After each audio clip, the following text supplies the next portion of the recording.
লালমনিরহাটে তিস্তার পানি কমলেও কাটেনি দুর্ভোগ।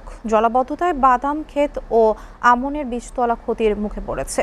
ক্ষয়ক্ষতির তথ্য সংগ্রহ চলছে। চূড়ান্ত হিসাব শেষে প্রয়োজনীয় সহায়তার ব্যবস্থা নেওয়া হবে বলে জানিয়েছে কৃষি সম্প্রসারণ অধিদপ্তর।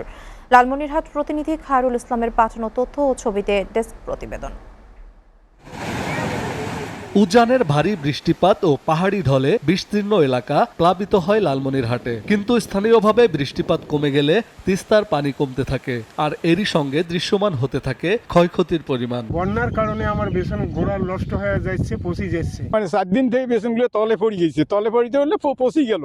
এখন আমরা খুব ক্ষতির মাধ্যমে পড়ে আছি। বর্তমানে পানি কমতে শুরু করলেও অনেক এলাকায় এখনো জলাবদ্ধতা রয়ে গিয়েছে, ফলে কৃষক, খামারি ও সাধারণ মানুষের দুর্ভোগ অব্যাহত রয়েছে। দীর্ঘ সময় পানির নিচে থাকায় চলতি মৌসুমের আমন ধানের বীজতলা, চীনাবাদাম, শাকসবজি ও অন্যান্য ফসল ক্ষতিগ্রস্ত হচ্ছে। নদীর পরে বাদাম আবাদ করছি, পানি দীর্ঘক্ষণ থাকার কারণে আমার বাদাম পচেই গেল। এখন তো পানির জন্য গরু বান্ধা জানা আছে, ঘাস গরু তো খায়ও না। এই তো গরু ছাগল নিয়ে যে অবস্থায় দাঁড়াচ্ছি আমরা। তো ওই চরে বহু জায়গাতে গাছছে মানুষে, তা ওই যে পানিতে ডুবি যেয়ে এ বাদামটা পচাশি গেছে এবং পাতাটা পাখি যাচ্ছেন। কয়েকদিন ধরে পানির নিচে থাকায় বাদামের ক্ষেতের গাছ ও ফলন ক্ষতির মুখে পড়েছে। দীর্ঘ সময় পানিতে তলিয়ে থাকার কারণে চরাঞ্চলের অনেক ঘাস পচে যাওয়ায় গবাদি পশুর খাদ্য সংকট দেখা দিয়েছে। বেসন তো আজ 4 দিন থেকে তলে আছে, বেসন তো সব শেষ হয়ে গেছে। এখন বর্তমান তো বেসন নাই বর্তমান বইবে। যে আমরা ইলিশ চাই না, অন্য কোনো সাহায্য না দিয়ে ইয়ার পরবর্তীতে এটা সরকার যেন বাঁধের ব্যবস্থা করে।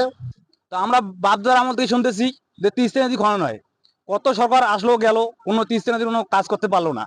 কৃষি বিভাগের তথ্য অনুযায়ী লালমনিরহাট জেলার তিস্তার 14,000 হেক্টর চরাঞ্চলের মধ্যে প্রায় 11,000 হেক্টর জমিতে চাষাবাদ হয়। অধিকাংশ ফসল ঘরে তোলা হলেও কিছু ফসল এখনো সংগ্রহ করা সম্ভব হয়নি। মাঠ পর্যায়ে তথ্য সংগ্রহ শেষে ক্ষয়ক্ষতির চূড়ান্ত হিসাব নির্ধারণ করা হবে বলে জানিয়েছে জেলার এই কৃষি কর্মকর্তা।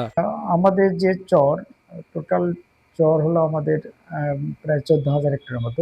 এর মধ্যে আমাদের আওতায় হলো আমাদের প্রায় 11,000 একটু বেশি।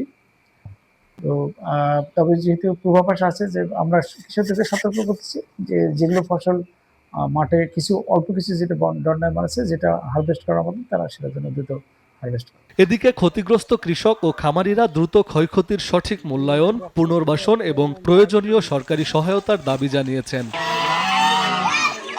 SA TV news desk.